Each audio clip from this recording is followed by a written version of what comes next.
Good morning, children. Today I'd like to start the lesson Don't Quit. It is written by John Greenleaf Whittier.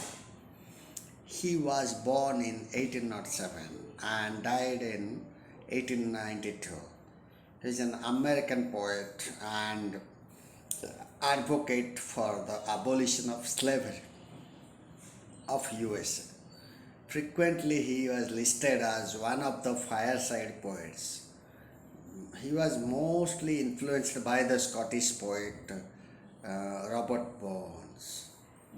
Whittier is remembered particularly for writing his anti slavery elements as well as for his narrative poem Snowbound.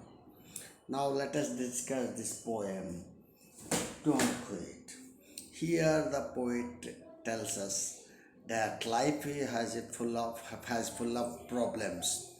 We may face many difficulties, but we need to tackle them.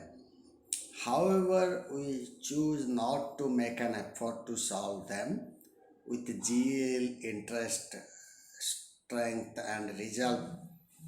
They will become impossible. So these things are very much required zeal, strength, and resolve.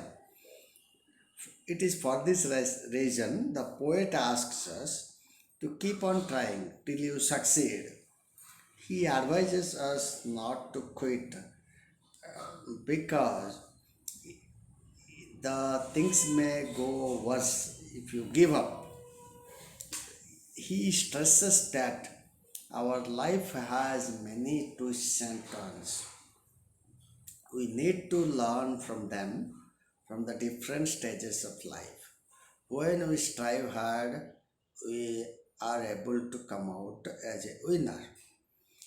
He tells us that life has some problems, they may hinder your success. But with your determination, working hard with the perseverance, every possibility you can get and you can get success. You must not give up your efforts under any circumstances, especially when you are facing difficulties. Try to learn from them. Now let's discuss the poem in brief. Sometimes things go wrong. Life seems to be very uphill while you are crossing, while you are walking, while you are doing. You can face many such troublesome circumstances in your life. Your debts may be very high. You cannot manage yourself. You have to smile, but at the same time, because of many problems, you try to feel sad. Even in such circumstances, you need to face the challenges of life. Okay, when we want to when care is a little bit you are pressurized. At that time also you need to keep hope. You can take rest, but do not quit completely. Okay, think of this. Your life progress may be slow, but think of it that you may get success. Life is strange, we know. It has many strange turns, twists and turns, ups and downs. So, every one of us, is, sometimes or the other times, we try to learn from the mistakes.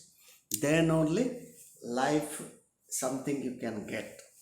If you leave or give up, life is spoiled.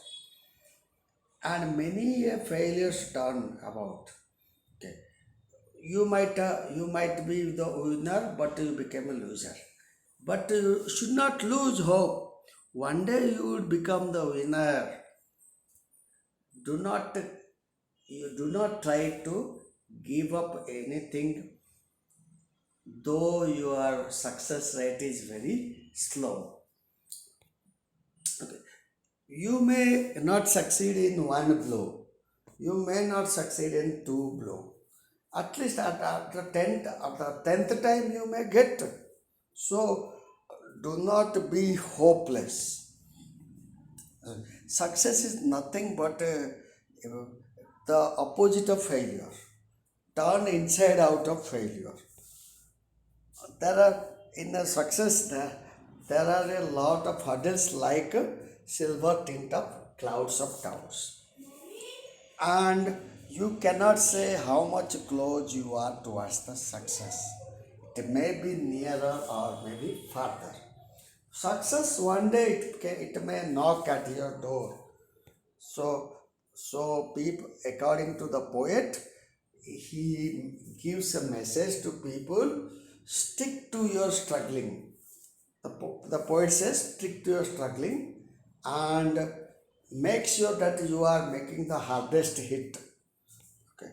Then, however the situation's worst, you need to face, but do not make it complete and quit.